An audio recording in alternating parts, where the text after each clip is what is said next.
Magandang araw! Ako nga pala si Joshelle Matubalani. At ngayong araw, may kukwento ako sa inyong kwento na marami kayong mapupulot na aral. May mga katanungan lamang ako. Ni minsan ba ay nakaranas ka na ng inggit sa kapwa? O baka naman ay hindi ka natutuwa sa mga biyaya na mayroon ka? Sa kwentong ito, bakit kaya inggit na inggit si kawayan sa ibang puno na nasa paligid niya? Yan ang ating aalamin sa kwentong Ang Mapagmataas na Kawayan.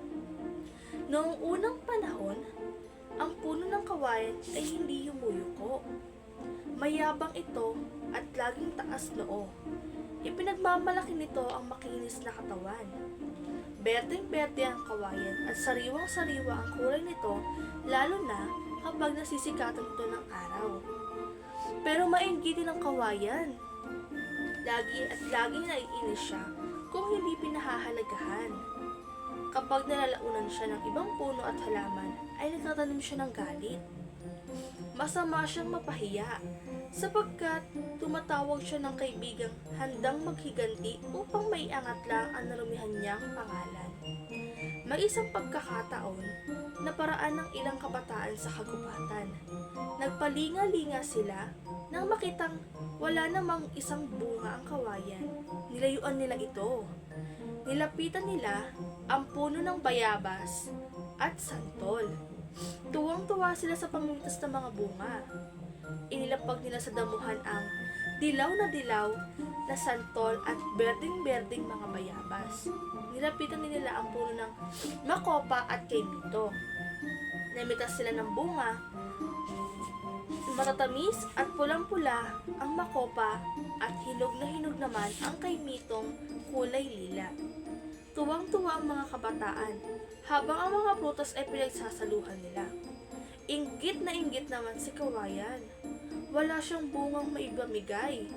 Wala siyang silbi kung prutas ang pag-uusapan. Sa galit ni kawayan ay tinawag niya ang kaibigang hangin. Pinakamalakas na ihip ang higanti ni hangin. Nagbagsakan ang lahat ng bunga ng bayabas, santol, kaimito, at makopa. Tuwang-tuwa naman si kawayan. Minsan ay may nagawing magkasintahan sa kagubatan. Ang binata ay walang makitang bulaklak na mapuputol sa puno ng kawayan, kaya ay agad niya itong nilayuan. Natuwa sila nang malingunan nila ang halamang rosal at sampagita. Dali-dali namitas ang mababanyong bulaklak ang binata. Ang mahalimuyak na rosal at sampagita ay handog na nakakapagpaligaya sa dalaga. Dahilan sa magandang bulaklak, ang magkasintahan ay lalong pinabigkis ng matapat na pag-iibigan. Inis na naman si kawayan.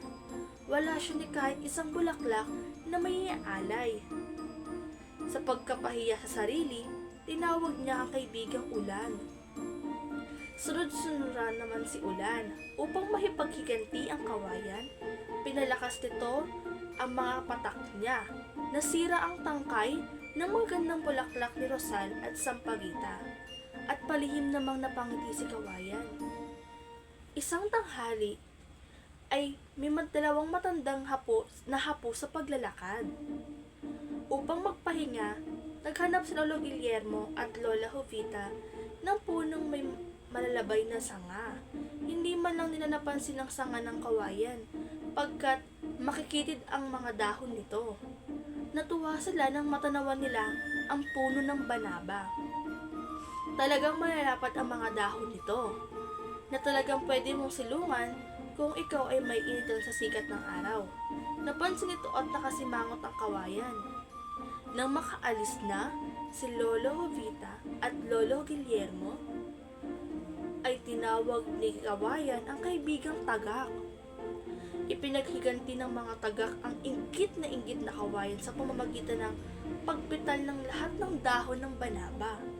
Nakalbo ang kaawa-awang puno sa lubhang at lubha namang ikinagalak ni kawayan. Lingid sa kaalaman ni kawayan na nakarating kay Badhala ang pagiging mainggitin at mapagmataas nito. Bilang parusa, ay laging nakatingalang kawayan ay pinayuko ni Bathala kapag nahihipan ka ng malakas na hangin. Ang pagyuko ni kawayan ay pagbibigay halaga na anumang biyayang handog ni Bathala ay dapat pinahahalagahan at ang inggit ay di dapat namumugad sa puso ni numan. Iyan ang alamat ng mapagmataas na kawayan.